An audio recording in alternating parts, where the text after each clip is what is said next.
হচ্ছে cooking, rice, তারপর হচ্ছে আপনার দই, মানে প্রায় অনেকগুলো আইটেম করতে পারবেন।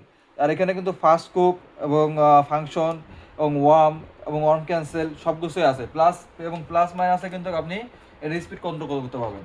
আর এটা লুকিংটা দেখেন, লুকিংটা কিন্তু খুবই সুন্দর। এটাতে আপনার দই টই সব কিছু করা যাবে, অর্থাৎ একটা ওভেনের কাজ আমাদের এই রাইস কুকারে করতে পারবেন। প্রাইসটা কিন্তু খুবই রিজনেবল, মাত্র 5,600 টাকা, এবং 1 ইয়ার সার্ভিস ওয়ারেন্টি, 1 বছরের সার্ভিস ওয়ারেন্টি। সারা বাংলাদেশে যে কোনো ভিশন শোরুমে নিয়ে গেলে বা বাংলাদেশ যে কোনো প্রান্তে থাকেন, আপনি আমাদের হেল্পলাইনে কমপ্লেন করলে টেকনিশিয়ান আপনার ওই জায়গা অনুযায়ী লোকেশন বলতে ওখানে নিয়ে গেলে আপনাকে সার্ভিস করে দিবে। এটা ওয়াট কিন্তু খুবই খুবই অল্প, মাত্র 900 ওয়াট, 2.2 লিটার ক্যাপাসিটি, এবং ভোল্টেজ হচ্ছে 220 ভোল্ট, এবং এটার ফ্রিকোয়েন্সি হচ্ছে 50 হার্জ, 1 ইয়ার সার্ভিস ওয়ারেন্টি। তো এটা যদি আমরা খুলে দেখে যাই, ভিতরে আছে হচ্ছে আপনার একটা স্টিমার থাকবে, ওয়ারেন্টি বই থাকবে,